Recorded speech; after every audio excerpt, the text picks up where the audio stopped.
We all grew up with isms. I grew up with one that basically said hard times makes good people.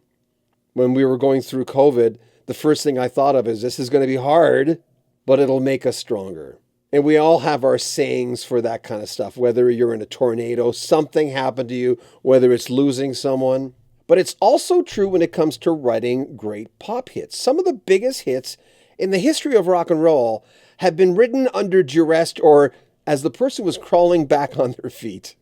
Graeham Goble talks about that and a lot more with the history of the Little River Band and rock history music. That's an art, though. I think that, moving out east, I keep forgetting where I'm at, I found my journals. So I'm reading, you're reading someone else's words, even though it's yourself.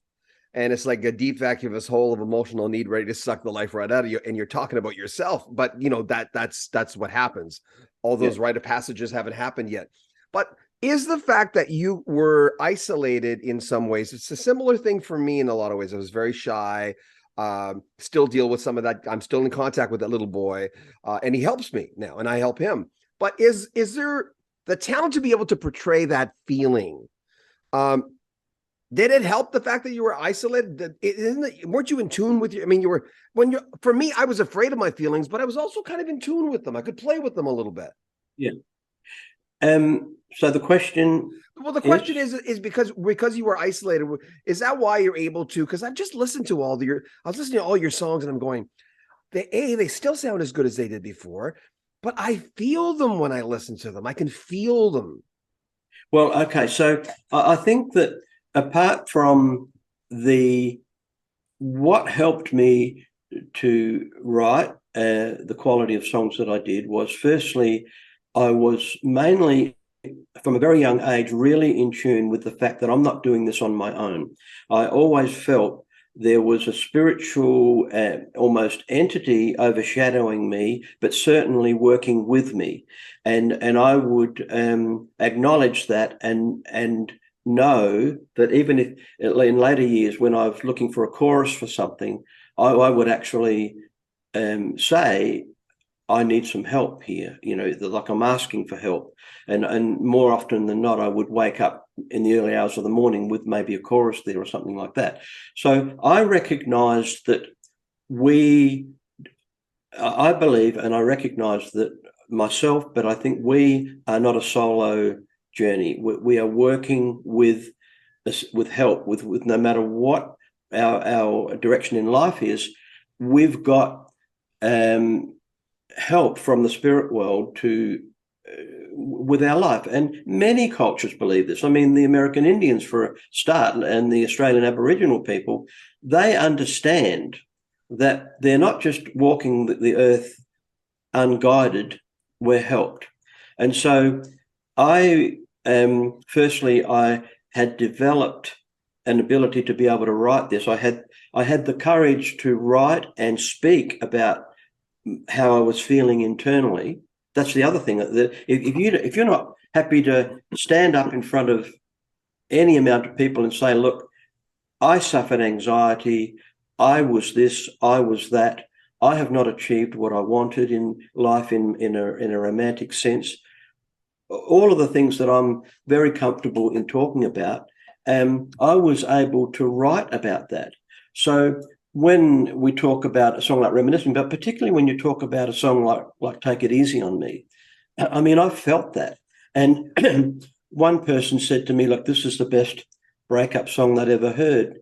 But you see, some people wouldn't be prepared to expose their soul and their inner feelings the way I've always been able to do that and talk to people and say, I do suffer anxiety. And the reason I was isolated, John, was because I was suffering anxiety. Yeah. Seriously. I mean, I would vomit most mornings going to work just to try and I get so anxious about stuff.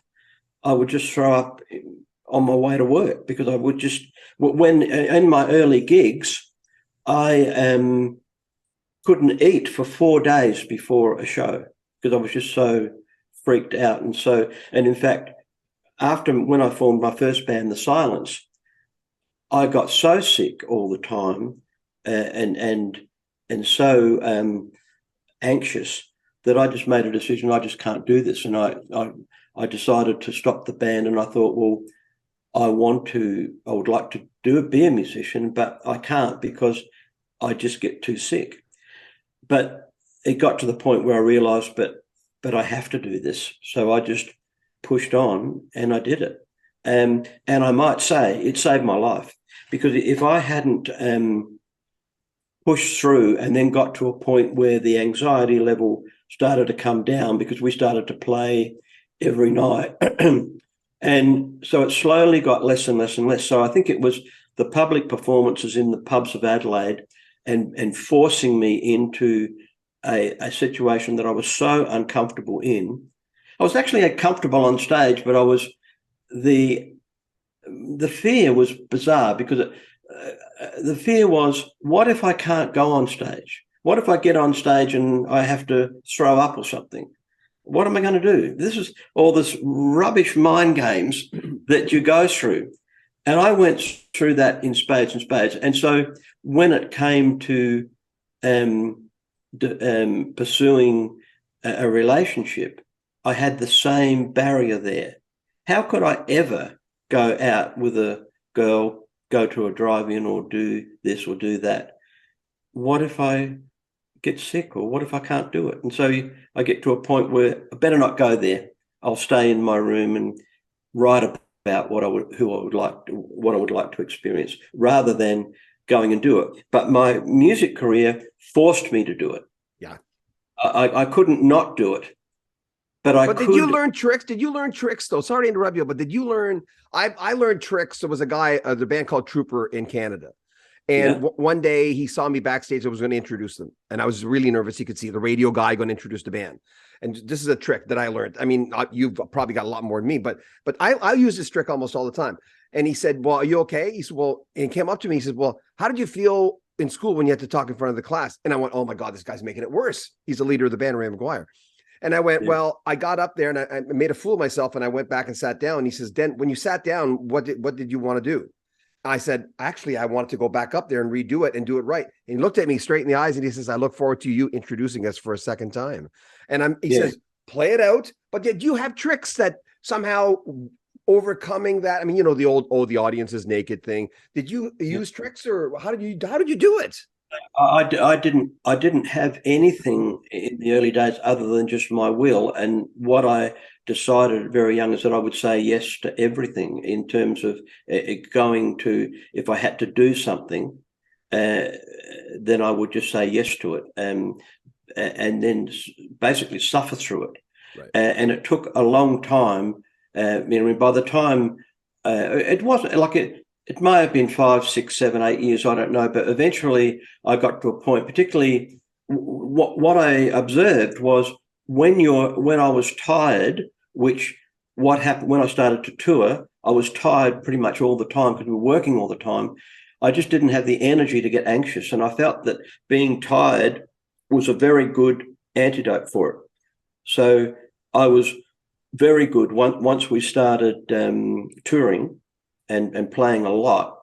That was the thing that assisted me a lot. But so I was a workaholic. I worked.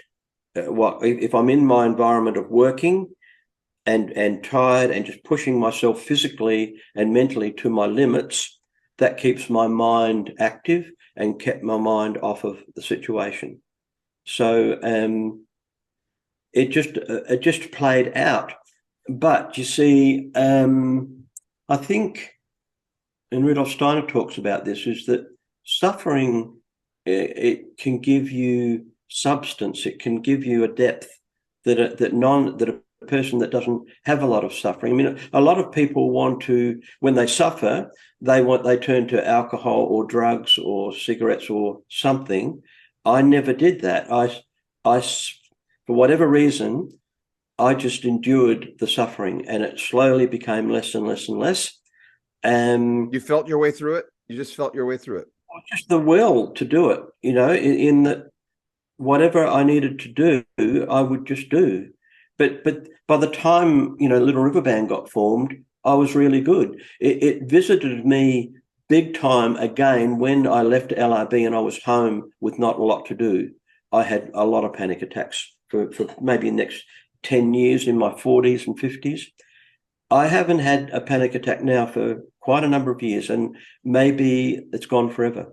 But I don't say that for sure. But I protect myself. I don't, I probably haven't been out to dinner more than once or twice in the last 15 years. I just, if people ask me out, I say, well, look, we can have a lunch or something, but I don't want to go out to dinner. Mm-hmm. I just don't like that feeling of being committed to, okay, we're going to dinner 8:00 Friday night. If you said to me, look, come to Canada, I'll take you out to a restaurant, we'll go out next Thursday, that would immediately, I wouldn't enjoy my time until I got there. Once I got there, I'd be all right. Me too. Yes. Yeah, but I wouldn't enjoy it if you said, oh, God, next Friday night, I've got to go out to dinner with John. And there have been occasions where people that I know well and people that know me, I just say to them, look, I don't want to do it. It's not that I don't want to see you. I just don't want the angst of between now and then what I have to do to go through it. But curiously, once I'm there, I have the time of my life. I mean, I love talking to people and just sitting down. And from what I can gather, people enjoy talking to me too, and that's why they invite me. But the people that know me don't invite me because they know that I don't really want to go. Yeah, I want to go, but I don't want to put myself through what it will take me to accept an invitation. What were you like in school? What were you like when you were going to school? Because for me, I had a lot of similar things. No, it came when after I left school. Really? I didn't have it then. Huh. He's such an interesting chap. I love talking to Graeham Goble. Little did I know that in the late 70s, when I was buying their albums, I would get a chance to talk to B. Birtles, Graeham Goble, and Glenn Shorrock about those great songs that helped me grow up. I'm sure they influenced you as well. We'll have more from Graeham Goble in the next few days. Remember, join our Patreon, get early access to videos and bonus material. Links in the description. If you want to help the channel, make a donation, there's links there too as well. But share our videos, comment on them, subscribe to our channel. I'm John Beaudin. This is Rock History Music. Take care of yourself.